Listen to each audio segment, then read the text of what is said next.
All right, what's up, everyone? It's Les with SMA Pro. It's April 7, 2021, and it's that time of week where we look at a bunch of different charts. So this is Chart Blitz, and let's get started.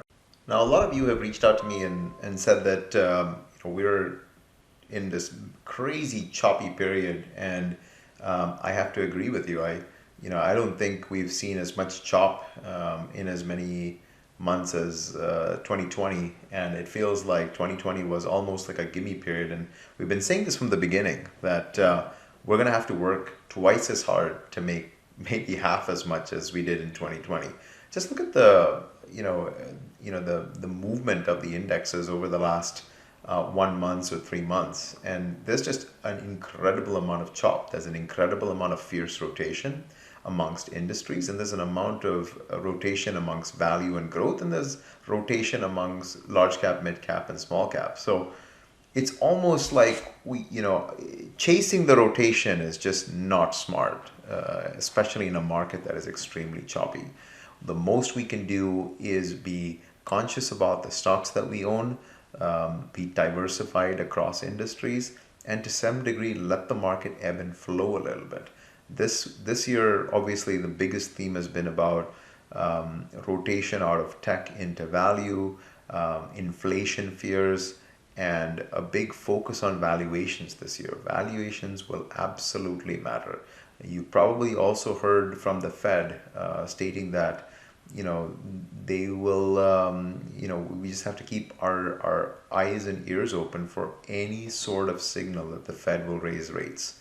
And if that happens, you'll see anything with high valuations get completely trampled down. So be very, very careful. Even today, for example, there wasn't quite anywhere to hide except for maybe large cap core growth and value. Everything else sort of got dinged a little bit. And if you look at the indexes, just on the last month, you'll see small caps have been starting to underperform the market. We mentioned this a little bit earlier. The IWM got a little bit ahead of itself and now is starting to lag the rest of the market. The Nasdaq, however, having already been completely beaten up, has started to make a series of higher lows and is now outperforming the rest of the indexes. Especially in the last month, we're seeing the Nasdaq being very, very strong, which is why we're keeping a very, very close eye on a set of strong leading tech stocks that we want to get into. And here's a quick view, candle glance view of the indexes. Obviously, you can see the Dow Jones, the S&P 500, and the Nasdaq are all above their 50 and their 20 DMAs, kind of flagging here, and here. We'll see if it pauses before it goes higher. But look at the change in behavior with the small caps, essentially almost looking like what the Nasdaq looked like about a month and a half ago, creating this left shoulder, head, right shoulder. Who knows? Like we said, it could pounce down to this 210, 205 section. So we got to keep a close eye on small caps. If you own anything less than $2 billion in market valuation, it's likely going to get dinged. So we mentioned that tech stocks are a great place to probably park some money, especially because it's gotten out of this rut and is starting to make a series of higher lows and higher highs. We noticed that price obviously is in this big box here still. This is the NASDAQ Composite Daily, by the way. And price has broken out of this descending broadening formation and has gapped up 3 times and is now consolidating after those 3 gap up periods. Accumulation is still healthy. We still are in this box, so we haven't quite broken out of this box just yet. So we'll see if we have a little bit more to go. And we're also getting a little bit more overbought here. So we'll see how price consolidates here before the next move up. And what we also want to see are these moving averages catch up to price. And this is the chart, daily chart of the Russell 2000. And just a very, very close-up view, you can start to see that the Russell is underperforming the rest of the market. Accumulation is still above the 50 DMA, so that's healthy, but price is stuck here. 229, 234, and has now made a lower high. We mentioned earlier that there's almost like a 10% gap from this high here, so it's very likely that price could tag this 100 MA at 207.16 before kind of recovering, just like the NASDAQ did, and making new highs. So let's keep a close eye on this. It's kind of hovering here right above the 8 EMA and 21 EMA. And, unless it bounces up, it's likely to go lower. And now, guys, because we are, in a period of extreme choppiness between sectors, industries, growth versus value, and market caps, it's hard for us to call trades. And I don't know if you guys have noticed, we aren't calling as many trades. We still are only 20% allocated in our trade portfolio. We're not trying to force any trades at this point. We have put together very, very detailed trading plans. We're watching industries that we like, especially now that we're seeing tech come back into play. We want to put a focus a little bit more into tech, and we want the trades to come to us. We're in a position right now where breakout trades just aren't working anymore. They were working in a momentum uptrending market. We just can't place those kind of trades anymore. So now we've got to zig when everybody else is zagging, which means we've got to do the extra work of planning for our trades, waiting for the trades to come to us, accumulating shares, scaling in, and then sort of playing the trade out. In a market where timing is extremely important and timing is going to be extremely difficult, the way to make up for it is having a plan and having a nice kind of scaling in and scaling out strategy. You scale out obviously faster than you scale in, and it makes up for any kind of lack of timing that you guys have. We're also working on a few different algorithms that help us time the market a little bit better. Here's an example of a algorithm that we're working on right now, which looks at the QQQ 2 hours, and it kind of gives us sort of a guideline for buys and sells on a daily and a weekly basis. This has actually worked quite well for us over the past few days, and we're continuing to test this. But in a market where choppiness is extremely common, having an extra helping hand from an algorithmic standpoint helps us make calls that will place the trades in our favor. Okay, and if we take a quick look at the sectors, you see that communication services and tech are on top, which is why we're going to place a little bit more focus on tech trades. Healthcare dead last, energy dead last. A lot of these reflation plays are kind of going dead last right now. Don't really want to be playing a lot of healthcare stocks at the moment. And I see that a lot of you guys have asked about healthcare stocks, so I would advise against it. Got to think about finding good stocks in outperforming industries in an outperforming market. We're in a choppy market with industries moving constantly, and while there are good stocks, you want to find them in outperforming sectors. If we look at the year to date, we're still seeing these reflation plays playing out. Energy, financials, industrials still sort of on top, but a lot of these are pausing while now technology catches up.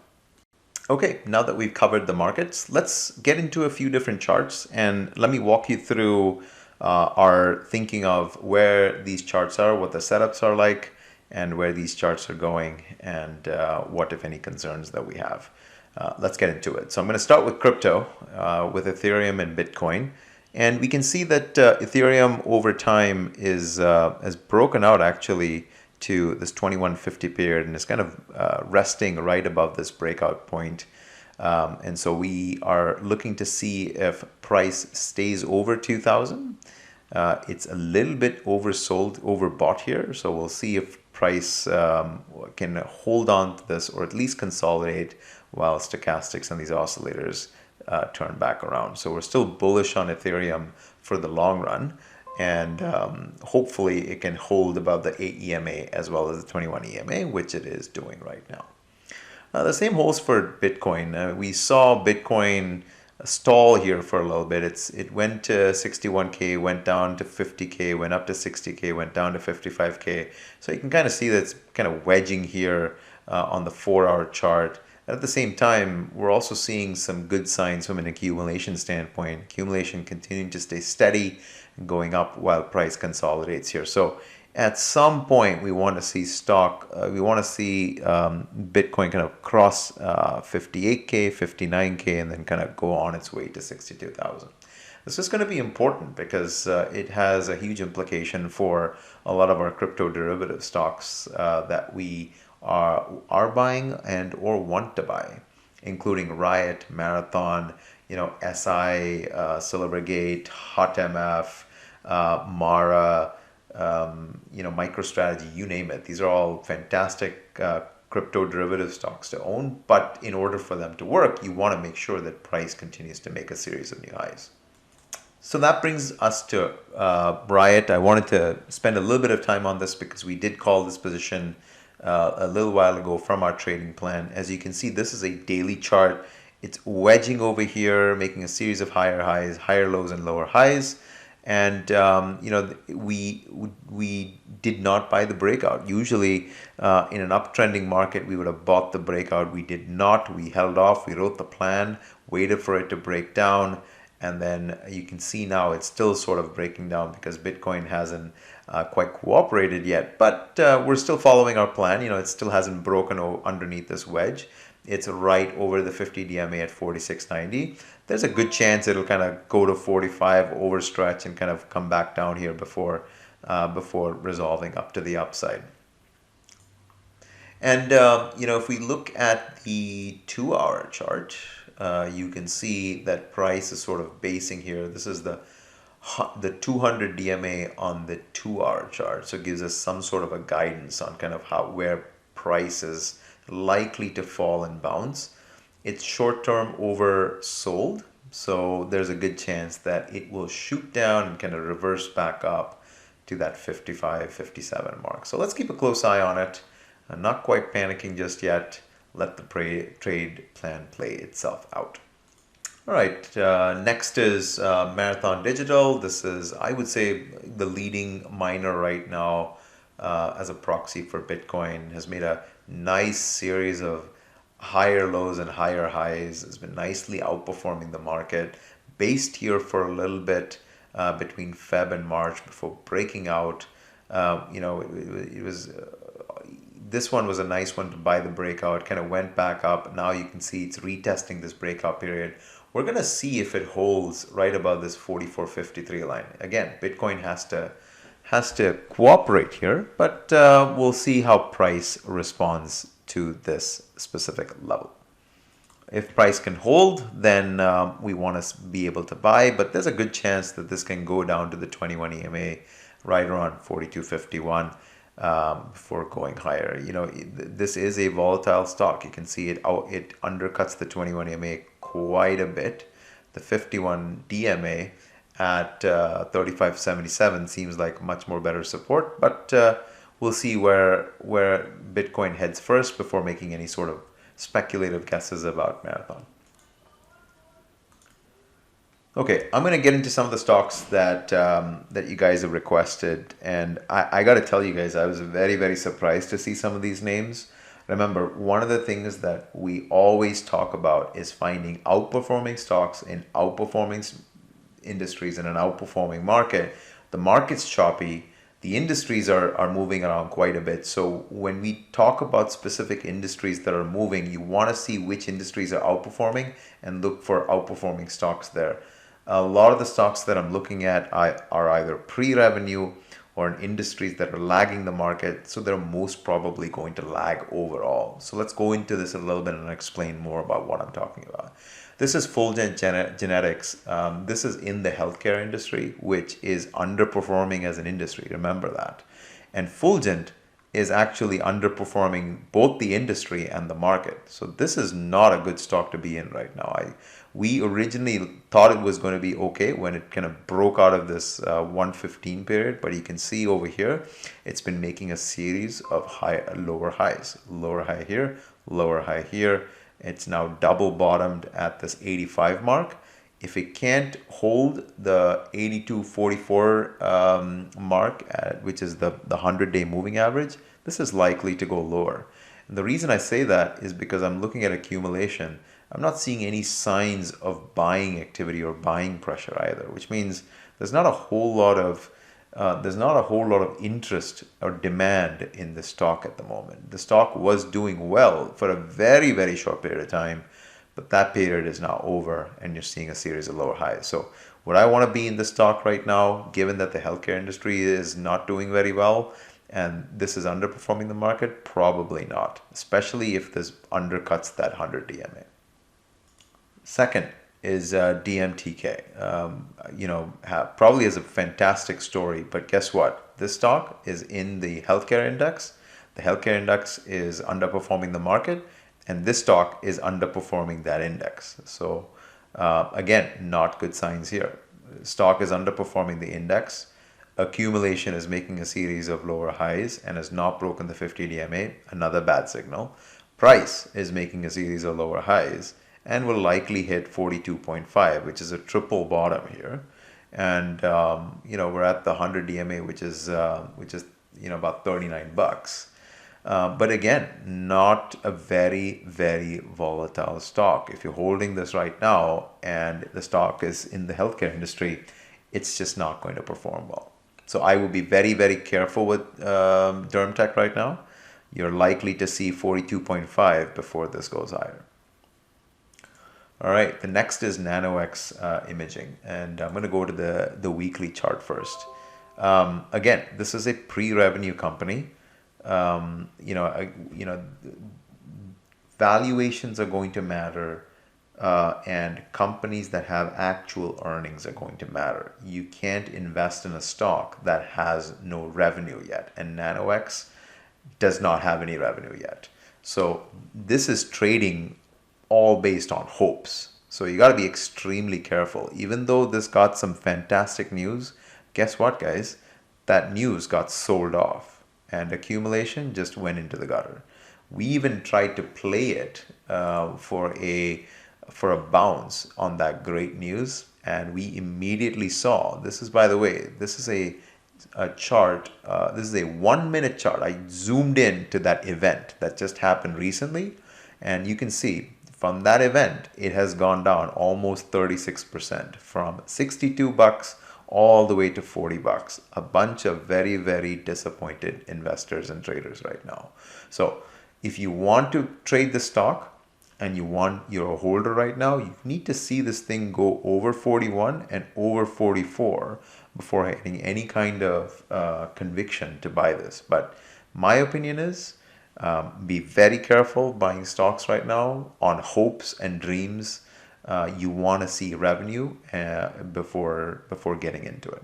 The only, I think, real positive signal here, and it's a mixed signal at best, is that accumulation is starting to make a series of higher lows while price is making a series of lower highs. That means there's some hidden buy interest here. But like I said, price always rules. It's got to go above 41 and it's got to go above 44. We'll monitor it, but I will be very, very careful trading this stock right now. All right, here's another pre-revenue genius stock, QuantumScape. Fantastic technology, has not really sold anything yet. It's got this investment from Volkswagen, but again, trading on hopes and dreams, not on actual revenue. So you can kind of see, again, this stock is just, the behavior is just not very good, right? It's underperforming the industry. Accumulation is making a series of lower highs. Price is making a series of lower highs. Has tested this 37 to 40 level multiple times. That's usually a bearish signal, guys, because that means it's knocking to go lower. If I inverted this chart, you would think it's bullish because price is knocking to go higher. Here, price is knocking to go lower. So the chances of this breaking 40 at some point is very, very high. Again, pre-revenue, I'd be very careful holding this stock. All right, here's another stock that I actually like, but it has earnings, it has fantastic growth, but the stock is selling off anyway.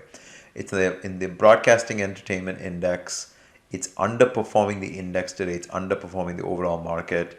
It had fantastic earnings, which allowed it to break out here at the 32 level mark, but then immediately provided an offering, which then pushed the stock lower all the way to 18 to the 200-day moving average. And now it's just stuck here. You can kind of see it hasn't actually broken over the 8 EMA. It actually broke underneath the 200 DMA today. So we're going to see if it can at least hold this and try to break above 1922 before getting any sort of conviction for the stock. Again, a stock that we really, really like, just simply telling us all the way down that it's not performing. So why would we want to be in a stock that's underperforming? We want to see it, you want to see it prove itself now. Until it proves itself, we don't want to be in it. It may be a fantastic stock. It may have fantastic earnings. But right now, we got to monitor for an upside reversal of the 200 EMA. Good news is, the 200-day moving average is typically a very, very powerful piece of support. So there's a good chance that it might bounce off of this. But again, let the stock prove itself to you and break to the upside. You want an outperforming stock in an outperforming industry and sector. So we talked about a couple of stocks that were in the healthcare industry and underperforming the industry. So we talked about Fulgent Genetics and Dermatech.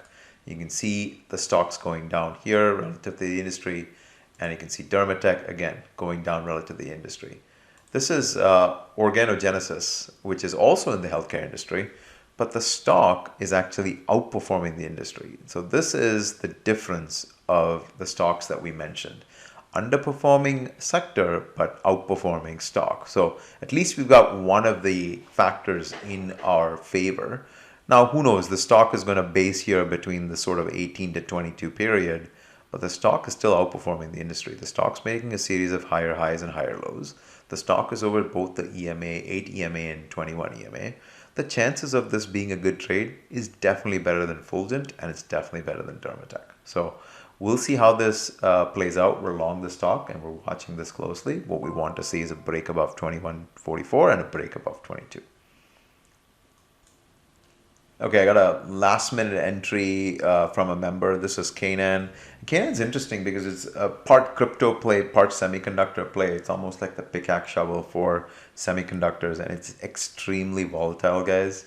I liked the stock, but now it's not behaving as expected. So we got to be on our toes a little bit about this one. If you look at the stock right now, it has broken down from its highs at 39. Currently both underneath both the 8 EMA and the 21 EMA. Extremely important indicators for us to know whether we want to go long a stock. It's holding at the 50 DMA right now, which is good. It's holding over the 50 DMA accumulation line, which is good. But if I look a little bit closer and simplify this chart, you'll see that it's sort of forming this head and shoulders pattern. And not to say that head and shoulders patterns always lead to breakdowns, but there's lots of selling happening here as well. So I'm not quite bullish this stock just yet. If I was bullish, I would wait for this to break out over 20 and just continue to show me some momentum to the upside before going long. That might happen if Bitcoin continues to move up, but not holding my breath. Look, with that, I want to turn over the page and show you guys a few different stocks that are outperforming both the market and their industries. And these are primarily in the tech industry. We talked about earlier that tech was outperforming as a sector. And there are a few leaders that are doing pretty well. Here's one that we called earlier today, Twitter. We talked earlier last week that a lot of stocks were forming these wedge breakout patterns. And guess what? Twitter broke out of that wedge, fooled us once, tried it again, is now kind of breaking out. We think it'll sort of consolidate a little bit here and go higher. Very good likelihood that it's going to go to 80 to 82 bucks. Nicely outperforming the market and the industry here. Nice green volume here. Stock's not oversold yet, so feeling quite bullish about Twitter. The same thing's happening with Snap. You can see making this nice falling wedge, breaking out of that wedge. We want to see this break above 60.5. Stocks outperforming the industry in the market. Accumulation is nicely moving up. Man, this stock is looking really good. Both above the 8 EMA and the 21 EMA. The plan is to see this consolidate for a little bit and then move higher. So again, this is a much lower risk play if you want to play a tech stock.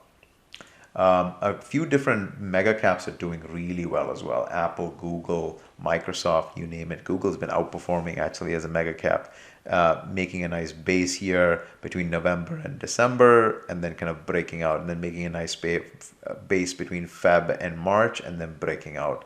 I'd say it's starting to get a little bit extended here, but probably one of the most outperforming stocks in the mega caps. And you can kind of see how apparent these box breakouts are with Google. So the latest box breakout is going to take this to 2250, 2300. I would not buy this breakout right now. If you own the stock already, fantastic. Wait for this to get into this basing pattern before you buy the next breakout. And that brings us to Apple, which is another stock that we're also long. You can kind of see this has been making a few different boxes here. This just broke above that broke above the initial sort of basing period and is going higher. It's got a good likelihood that it's going to continue to go to 140, 145. We'll likely pause for a little bit on the daily chart before going higher. But if you want to buy box breakouts and the tech sector is doing well, and we know large caps are doing well, why not get into stocks that haven't quite broken out yet? Apple's a great candidate for that. Here's another stock that we like, Square. This is a busy chart, but you can see very, very quickly that Square is outperforming both the industry and the market. There's a huge money flow into Square right now. You see this chart, even while price was making a series of lower highs, accumulation was meeting a series of higher lows. So that's a wonderful bullish indicator for Square. We just heard today that Barclays maintained an overweight rating on Square. Stock broke out, kind of gave back some of the gains right underneath this 244.76 mark. And guess what? You might have another opportunity to buy a little bit more of the stock before it heads back to 285. Target price is 330, guys. So there's a little bit of upside remaining here on this stock. And it's not quite oversold yet. So I'd say this is another potential play for us to get into. All right, and with that, let's take a quick look at the futures before the market open tomorrow. Seeing some nice green futures both in the Nasdaq and the Russell 2000. Looks like we're going to get a nice bounce. We talked about a short-term dip in the Nasdaq, and it hasn't quite happened yet because the Nasdaq's been really, really strong. There's a few different really strong tech stocks, as well as large cap stocks that are buoying both the Nasdaq and the S&P 500. So going to be a good day tomorrow. Use the trading plan to trade the stocks that you like. We may or may not call all of those trades. We're continuing to stay cautious, but we will call trades for you guys where we see specific breakouts. I mean, again, like Twitter, like Snap, we like Square. So those are the stocks that we get into. These are stocks that are outperforming the market, have accumulation to back them, and make revenue. So let's focus on those stocks first. All right, guys, have a great day, and we'll talk more soon later. As always, the statements made in this video were primarily for educational purposes. As an investor or trader, you are fully responsible for every decision you make. So always make that based on an understanding of your financial circumstance, your investment objectives, your risk tolerance, and your investment time frame. Remember to trade wisely.